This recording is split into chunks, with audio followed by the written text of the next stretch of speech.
তো hello guys, আপনারা কিন্তু পেটিএম অ্যাপের মধ্যে একটি নতুন সমস্যায় পড়ে থাকতে পারেন। আপনারা যখনই পেটিএম অ্যাপটিকে ওপেন করে নেবেন, এখানে একটি ওয়ার্নিং শো করবে। দেখুন, warning 61007, device integrity check failed, root access or system modification detected. তো আপনাদের যদি এই প্রবলেমটি হয়ে থাকে, তা আপনারা কি করে ফিক্স করবেন সেটাই জানাবো আজকের এই ভিডিওটিতে। তাই জন্য কিন্তু পুরো ভিডিওটি অবশ্যই দেখতে থাকুন।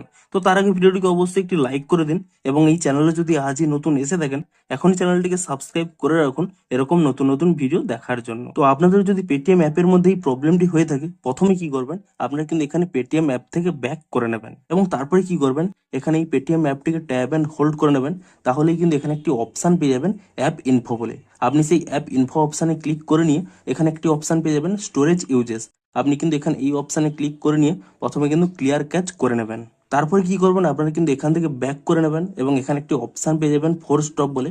আপনি এখানে এই ফোর স্টপ অপশানে ক্লিক করে নিয়ে এখানে কিন্তু এই ফোর স্টপ অপশানে কিন্তু ক্লিক করে নেবেন, এবং তারপরে কিন্তু আপনারা এখান থেকে ব্যাক করে নিয়ে এখানে কিন্তু প্লে স্টোর অ্যাপটিকে ওপেন করে নিয়ে এখানে সার্চ করে নেবেন পেটিএম বলে, এবং এখানে চেক করে নেবেন যে পেটিএম অ্যাপের মধ্যে কোনো নতুন আপডেট এসেছে নাকি। যদি এখানে কোনো নতুন আপডেট এসে থাকে, আপনারা কিন্তু অবশ্যই নতুন ভার্সানে কিন্তু আপডেটটি করে নেন, এবং এখানে পেটিএম অ্যাপটিকে নতুন ভার্সানে আপডেটটি করে নেওয়ার পরে আপনারা কিন্তু এখান থেকে পেটিএম অ্যাপটিকে একবার ওপেন করে চেক করে নেবেন যে আপনাদের প্রবলেমটি সলভ হয়েছে নাকি। দেখুন, সেই প্রবলেমটি যদি এখানে সলভ হয়ে যায় তাহলে তো ভালো কথা, কিন্তু তবুও যদি আপনাদের সেই প্রবলেমটি সলভ না হয়ে থাকে, তাহলে কি করবেন, আরো দুটি জিনিস কিন্তু আপনাদের চেক করতে হবে। প্রথমে কি করবেন, এখানে কিন্তু আপনাদের যে মোবাইলের সেটিংস অ্যাপটি রয়েছে, সেই সেটিংস অ্যাপটি এখানে ওপেন করে নেবেন, এবং তারপরে কিন্তু এখানে ইজিলি সার্চ করে নেবেন ডেভেলপার বলে, এবং ডেভেলপার বলে সার্চ করে নিলেই এখানে দেখুন একটি অপশান চলে আসবে, ডেভেলপার অপশান।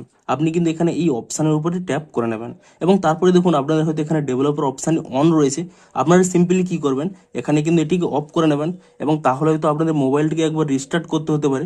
আপনারা কিন্তু সিম্পলি কিন্তু এখানে রিস্টার্ট অপশানে কিন্তু ক্লিক করে নিয়ে মোবাইলটিকে কিন্তু রিস্টার্ট করে নেবেন, এবং তারপরে দেখুন মোবাইলটি রিস্টার্ট করে নেওয়ার পরে আরও একটি জিনিস চেক করে নেবেন।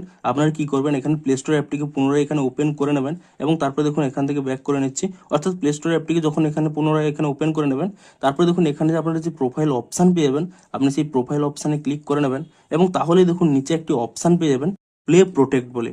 আপনি কিন্তু এখানে এই অপশানে কিন্তু ট্যাপ করে নেবেন, তাহলেই দেখুন এখানে হয়তো শো করবে নো হার্মফুল অ্যাপস ফাউন্ড। আপনারা কি করবেন, সিম্পলি এখানে একটি অপশান পেয়ে যাবেন স্ক্যান বলে।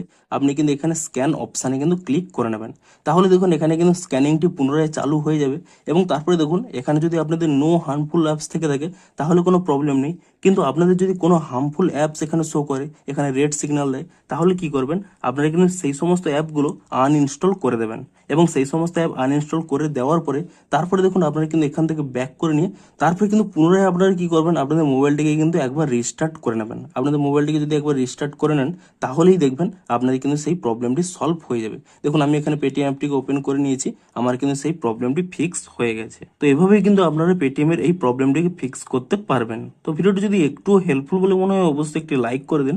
দেখা হচ্ছে আরো কোনো ইন্টারেস্টিং ভিডিওর সাথে। Thanks for watching.